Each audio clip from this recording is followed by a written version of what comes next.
Sailing for days in the open sea, hunting the blood of my enemies, searching for gold with Gilmekki, we're the pirates of the coast.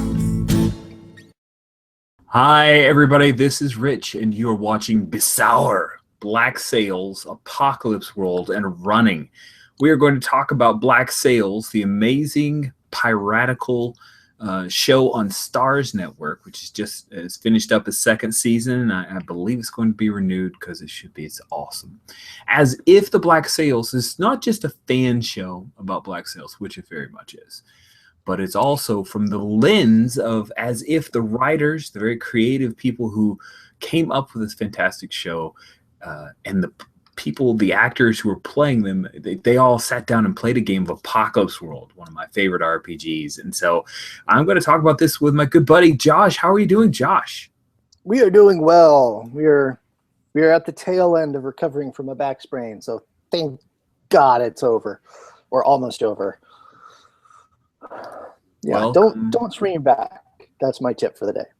I've been noticing we'll talk about this later in the running part, but my back's been a little tweaky, so I've been nervous. Yeah, it sucks. All right. So let's talk episode 8. This is the season finale. So it's not like some, big network show where they got 24 episodes. This is a focused, kind of BBC-inspired 8-episode season. And this is the season finale. A lot of stuff happened. A lot of huge stuff. In fact, I'll just spoil the excitement to say that one of the things that happened in this episode is the reason that Bsawr even exists. So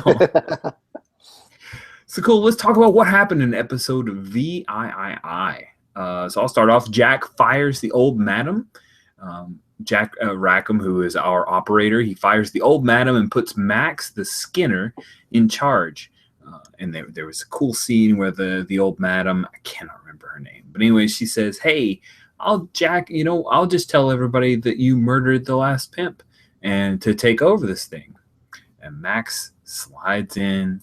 She says, "Well, those people that you will tell are the guys," and she points to like 3 or 4 people who are getting very heavy discounts right now.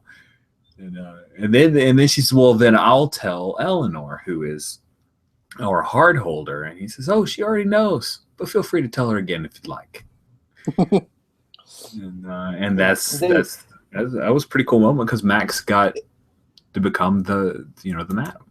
Yeah, it's a beautiful moment where they've tied up all the strings that they're aware of, and they've turned the situation to their advantage, and they have a brief little moment of victory.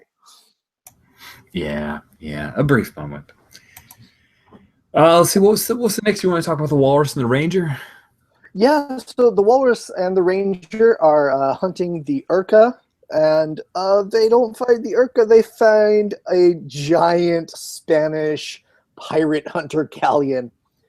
And they decide,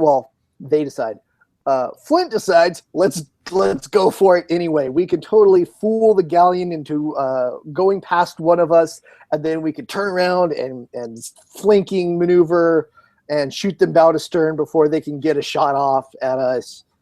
It will totally work.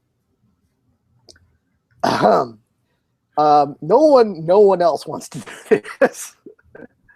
And there's and in the they get that plan started.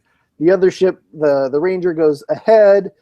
The Spanish pirate hunter goes past the Walrus, and they turn, and right where it's basically the point where they have to fire or run, and Gage takes that moment to declare to the entire crew that Flint has been planning on cheating them, and he can't be trusted. And so Silver sneaks behind everybody and fires off the first cannon, making the attack have to happen. And so they start firing. They do get to shoot the ship bow to stern, they do not take out the ship, and the giant Spanish galleon turns and broadsides both of the little pirate ships, and it's just the framing of the shot and everything. You really understand exactly the odds that they're going up against, because they've got their little pirate ship and they've got their like one little row of cannons that they fire. The Spanish ship turns and like 3 levels of little cannon doors open, and you're like, oh, you're all dead. Yeah. And yeah, it doesn't go well. And those ships are pretty much annihilated. Yeah, IGN did an episode by episode recap of Black Sails, and they did an animated GIF of that moment of all of the gun whales opening up. It's just so scary. It's almost like there's this. Oh shoot, was it Gun whale? That's the word I was looking for. Yeah, so it was almost like a 100-eyed monster waking up. Was the way it looked in my head. Like, oh, you've woken up the Colossus. Oh, it's not going to be good now. So bad. Yeah. The sense of scale leading up to it was great too, because you had, as they passed by the Ranger, it was just dwarfed it, man. I'm like, they're really going to pick a fight with this sucker? Yeah. It was great. Yeah, and they lost that fight handily. Like, I don't even know. Maybe a dozen guys on the Spanish galleon got hurt. Maybe you never even see them. You never even see. Yeah. It doesn't matter. It's inconsequential. See one little explosion, they get a moment of hooray, and then the turn, and then the fire, the explodey. So let's lead back, because that was kind of near the end. That was our season finale. I realized that I did the first part and then the second part of that plot line. That's all good. You got excited. In between those 2 parts, there was some story in between. Yeah. Vane returns and takes the fort, which would normally be fortified with dudes who are on the Ranger and the Walrus. So he takes the fort that's overlooking Nassau and makes things very difficult for Eleanor, because her having Hornigal in charge of the fort is one of the primary pillars of her new consortium, and all of a sudden she doesn't have control of the fort. So he muscles into her consortium and basically gives her the ultimatum.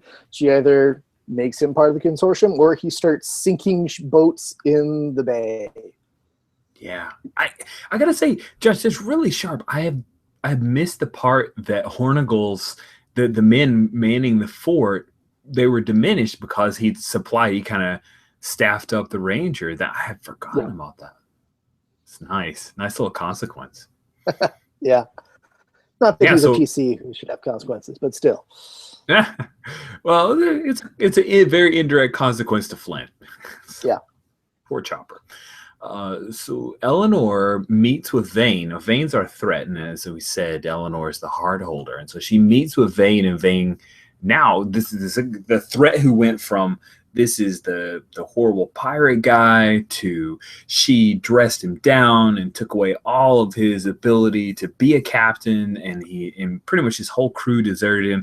The 8 or so guys who stayed loyal, and they got murderized. Oops. Yeah. They kind of got murderized. So he was totally over a barrel that he runs off and fights basically Blackbeard or something and takes most of his crew back, and then he takes over the fort. And so you had this cool meeting of that threat reintroduced, and I thought that was a really cool, if Vane is a threat, you're only going to see him in scenes with PCs. So there are a lot of parts of the show where you wouldn't necessarily see it on screen unless the MC just likes, I don't know, grandstanding. Yeah, really extended announced future badness is what wow. That's as best we can do for Apocalypse World. But I really like reintroducing Vane as a different kind of threat, and the way that it changed the tables, it reset the tables. Now Vane, he's saying, well, I've got a position of power. I've got the fort, I've got the cannons on the fort. This is the main defense of Nassau. So you're screwed. It's good. Indeed. And then we have it wraps up with a nice little scene. Nice, like any of these scenes are nice, with Eleanor and Max, which is, I think, the first time that they've actually been able to speak since Max left her in the dust. And I'll actually, this is one of my favorite scenes because Eleanor's like, a lot has changed, and Max just turns to her and she says, yeah, on this island nothing is fixed and nothing is permanent. And that struck me on rewatching it because that's like straight out of the Apocalypse World book. That's an MC principle. There is no status quo. And you can see that in this show because the hard holder who is in charge because of one reason all of a sudden loses that support. She has to make her consortium, and then she needs to swap out people in her consortium. And it's really nice how it exemplifies that you cannot rely on the status quo because you are a pirate. Yeah, you're not civilized, and that's the big problem, right? Yep. I love that. That was a really good scene, especially like Eleanor starts off trying to apologize, and that's where Max says, "Oh no, you told me about ambition and how it should not override people, your emotion, and let it cloud your judgment." And that's what I did. And so, wow, that's kind of a harsh way to get. There was another observation you had talking about one cool scene. We'll kind of transition over to one. Yeah, there's this scene early in the episode where Gates actually is talking about how the water pays us, and then it claims us, and it swallows us whole. And he's talking about it in this very like mystical, oracular sort of way. And when I watched it again for this podcast, it occurred to me like we first of all, we haven't had any Brainer or Hocus or any of the weird playbooks are not in this lineup, so we don't see a lot of the weird stuff. But it occurred to me as I watched that, like, that sounds a whole lot like the Psychic Maelstrom. And at least for my interpretation of this show as an Apocalypse World game today, yeah, the water is the Psychic Maelstrom for this show. It is the thing that nobody quite understands and nobody quite has control over, but it's out there and everyone relies on it. And it's fundamentally broken. So I thought that was really interesting. And then that I'm going to double down on that because at the very end of this episode, we have Flint blown off of his ship and everything is on fire and everything is sinking and it's just terrible. And Flint watches everything burn and then he just surrenders to the water and goes under. And for me, that's him opening his brain to the Psychic Maelstrom. That's Flint, who has no options left, saying, okay, I'm going to roll plus weird because I still want the Urka gold. Even though we like showed up here, the Urka is not here. We don't know where the Urka is and where its gold is, and we don't have ships to take it anymore. I still want the Urka gold. So that's what I want from the Psychic Maelstrom. And then the last scene of the last episode of the season is Flint waking up and his crew, who all want to kill him, drag him over a hill from the beach to the next beach over, and he's all he wants to know. He's like, why am I not dead? Why am I still alive? And they point him over the hill to the next beach and give him a spyglass, and there's the Urka smashed on the beach. And all the gold is just strewn across the beach. And there's all these Spaniards like trying to clean it up. Because the Urka got smashed by the storm the night before. That's why it wasn't where it was supposed to be. Because it got held up by the storm. So the water gives Flint what he wanted. The Urka gold. I love that. Fun. Yeah. That was brilliant. That was brilliant to tie the water gives, the water takes away. Yeah. Love that. Dang, man. You got to write this up now, Josh. Yeah. Or do a podcast about it. You kickstart it, and about 3 years from now, you'll eventually release it. That's what you need to do. Oh yeah, that's what I need. Another Kickstarter. So to me, this was an amazing series of moves. That the snowball effect of Yes. yeah, that they go to where the Urca is, where it's supposed to be. All of this, the map, everything, and then they come across and look on the beach, and there's no Urca. And this is exactly when it was supposed to be. And of course, John Silver, who's all in for this, is like, nope, that's where it's supposed to be. And then they run into the Spanish galleon, and so that sets up the whole thing of, well, they're going to turn and run, and that's where Gates is like, we can't face the Spanish galleon. It's a stupid idea. And Flint says, please don't tell them what's going on, and this will lead to a mutiny because I'm already managing a mutiny. And that's where Flint feels forced to have to kill Gates. Yeah, because we knew he had to, because he blew that pack alpha roll. He was going to have to make an example of Gates. We knew it for like 3 episodes, and it finally comes to pass here.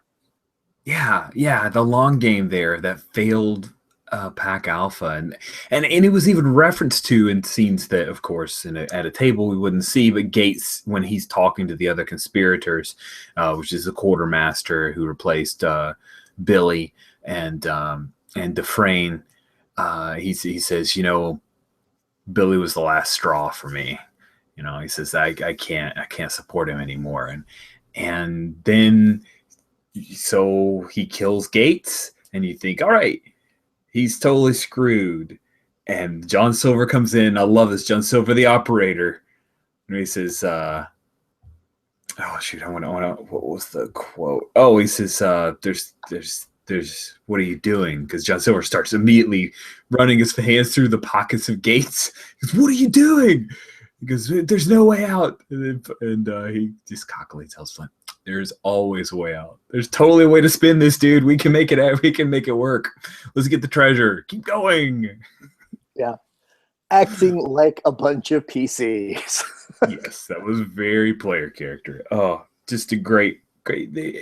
Once it hit a head of steam with that, the cutaways to the scenes on Nassau were fun, but it was just neat to watch things continue to snowball, and how one thing led to another, and they're all decisions that felt like they were motivated by the player characters, if you call the 2 player characters on the ship, Flint and John Silver. And I love that you mentioned that John Silver doesn't let them, because he snatched from the jaws of chickening out and threw them into the jaws of defeat. Yes, and actually, I think that's probably one of the act under fire successes, because usually we talk about act under fire failures, but I think that was probably like the MC is like, oh, everyone's looking at you, Flint, and everyone wants to kill you, and Silver's just, can I fire a cannon? And the MC says, yeah, sure, roll cool to act under fire. And of course, the battle babe can roll cool. So boom. Yeah, and I love the interpretation of the battle babe. That if you look at the battle babe statistically, they're not the gun lugger. They just come out unscathed, or they survive. In that scene, we have Dufresne, who's just talking about justice, and he has a gun, he has a pistol on John Silver, he has him dead to rights. He's going to take him down, and then out of nowhere, the cook whacks Dufresne in the back of the head, and that's how he gets out. It's not that John Silver is a super badass. It's that John Silver is the battle babe, but he made it. He kept his cool and survived. I love moments like that. It's really cool to see. It's almost that piratical swashbuckling thing that I really like with that style of movie, in a weird way. Yeah. Let's see. Are there any other parts of the show? There was so much that went on. Oh, there was a cool PC move I wanted to bring up. So John Silver, we're backtracking a little bit. John Silver reveals the last part of the map to Captain Flint, and they're saying their final approach to the Urca. And Silver's trying to manipulate Flint into giving him a full share, right? Because he's done all this. Fails this role. And I Yeah. love, he had to have failed the role because he says, I'm just wondering how we stand now. And Flint looks at him with Gates still in the room. He says, keep wondering. Yeah. Would you like an XP, Flint? Here, I'll give you an XP if you give me a share of the gold. And Flint's like, no, I don't want your XP. I want all of the gold that I can get my hands on. Nice. Very cool. Very, very cool. So anything else we want to talk about before we wrap up episode VII? Well, we had two really good examples of hard choices that the MC presents to the PCs. And the first we already talked about was Rackham decides to fire the madam who's been embezzling from him because he thinks he's got the situation all tied up and she can't possibly do any harm. However, when Vane shows up and takes the castle or the fort, all of a sudden, now the madam has someone to spill her secrets to. So Rackham's just sitting there in his brothel thinking everything's okay, and Vane walks in the front door and says, yeah, I heard about how you murdered the rest of my men, and I'm going to tell everyone on this island, and no one will sail with you ever again. And yeah, that's your consequence for firing the madam and putting Max in her place. Yeah. Rough choice. And it kind of lands him. And of course, Rackham is an operator, so he's got lots of gigs. He has lots of money, but Anne's pissed at him. Now he knows he'll never sail again. It was real. Yeah, and that's what he wants, right? He's got lots of gigs that he could do, but he wants to go be a pirate. And that's the one thing that Vane's just going to take away from him. Now, in 8 episodes, how long was he actually a quartermaster on a ship? Like most of episode 1? Well, I mean, he's the quartermaster of the Walrus crew, even after the Walrus is taken away from them. So he's the quartermaster of the crew right up until they decide to murder the rest of the crew. There, all 8 of them. Poor crew. Yeah. So, I mean, technically speaking, I suppose he's still the quartermaster of the crew that is him and Bonnie. The crew of Davy Jones' locker. Yeah. But yeah. Now, next season, they go some interesting places with Jack. He continues to be one of my favorite characters. So, looking forward to that.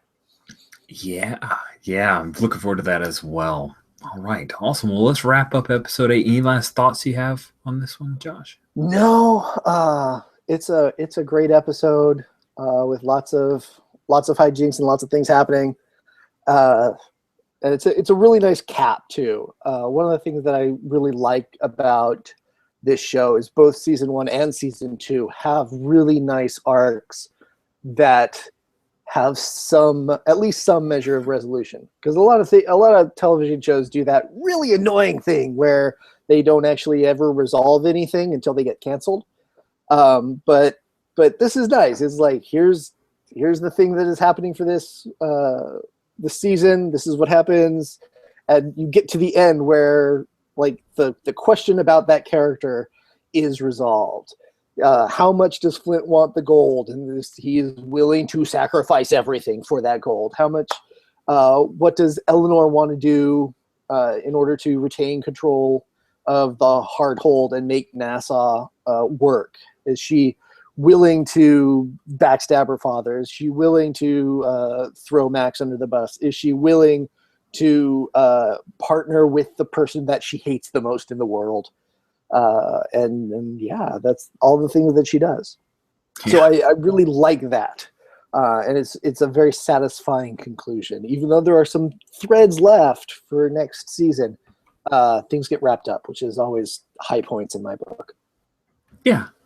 I mean, to tangent just a little bit, that's one of the things I really like about shows like Arrow and The Flash is that they are willing to bring some closure every once in a while, reset the table, change the stakes rather than always stringing it out. It's really nice. In an 8-episode season, you have to do that, right? Yeah, it is nice. Cool. Ta-da. So jogging. Have you been jogging? How is your jogging? My jogging is good. I am a month away from a half marathon. Oh, fun. This past Saturday, I did a 10-miler, which was fun. It was near the San Jose, the St. Johns River. So I got to run past that 3 different times in one little stretch. That was kind of neat. Yeah, when you do 10 miles, at some point you're like doing the same thing over and over again, unless you have really long stretches. And I didn't want to get lost. And basically, it was a 6 mile, but I had to add 4 more on top of the route. So everybody was done, and I've got to do 4 more. So I just basically just went up and down the little river walk, having fun with that. But my time's okay, and I'm feeling good. I measure my soreness after a long run in the kind of bat, like the surface area of the bat that was used to beat me. We've gone from an aluminum bat to a Louisville Slugger. Now it's like a really hard plastic wiffle ball bat. So That's good. Yeah. How about you, Josh? How are you doing? I actually also ran 10 miles. I ran 16 kilometers, which is 10 miles ish. Yesterday, actually, it was kind of an odd run because with my back sprain this last week, I've only run once, and normally it's 2 or 3 times. So I was like, I really need to get out there. I need to go running. So I asked my wife, who was coming down off of her Sunday morning, because in this house, this is a minister's house. So Sunday morning is very busy, and then Sunday afternoon, nothing happens because Megan is asleep. So I asked her if she minded me going for a run, because she would have to wrangle kids and everything. So she said, yeah, sure. So I got all my run gear on, and I went running. And at like 4 kilometers or so, I'm like, I feel good. I think I'll make this a long run. And I got to the trailhead for the greenway that I noticed in passing on my last long run. So I'm like, I'll go look what this is. So I ran down that trail, and it went all the way around a big golf course. And it was really fun. There was a element of discovery and exploration in my long run, because it was like, I'm just running. I might as well run in interesting new directions. So yeah, and by the time I got home, I got to my door and I looked at my phone. It's like, you have run 15.98 kilometers. And I'm like, so I ran around the condo.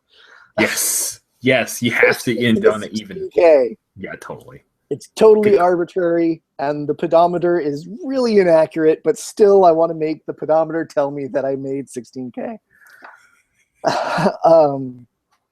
And so, yeah, for my training plan, I actually should be running more than that. However, I'm doing a marathon in January, so I should be running more. And I'm hoping that, especially this week, I won't be running kids to school in the morning, and that's when my back hurts the most, when I leap out of bed and then sit in a car. So hopefully I'll be able to do my middle of the week runs, little 5Ks, and then next weekend do another long run and get back up to where I need to be, which is something ridiculous like 20K or something. Yeah, I remember those. I'm not Yep. doing another marathon. Because a marathon is about 45 kilometers, and I'm doing that in January, which is surprisingly soon. That's like 2 months and change now. It's up on you. Yeah. Yeah. But You'll be hitting taper runs before long. Yeah. At the end of my 16K, though, I felt good. I felt like I could keep running if I really wanted to. So I'm confident of my marathon ability, assuming I continue training when the time comes. So that's fantastic. I'm excited for you, man. I can't wait. I'm really excited too. And I'm also I think I posted, when I posted my time on my Twitter, because that's what you do. That like, if you told me 2 years ago that I would be a guy who would like, oh man, I really had fun running in a big circle, I would have laughed. But man, you start running and you're like, oh yeah, this feels good. This feels good to make my body move. Oh, okay. So yeah, felt good. Felt like I could keep going. Looking forward to the marathon in January. Awesome. Awesome. All right. Well, we have finished the first season of Black Sails. The second season is already out there. So we Have you finished the second season yet? No, I have not. There's so much I could You can must spoil the finish crap it. out of it. Yeah, I got halfway through and then I just got I haven't gone back. I'm going back. Now I Yes. have an extra reason because if we're going to continue Indeed. this, I should probably watch them. Yes. Cool. Well, thank you very much, Josh, and thank you for watching Bsawr. We will catch you later. Boo, boo, boo, boo, boo.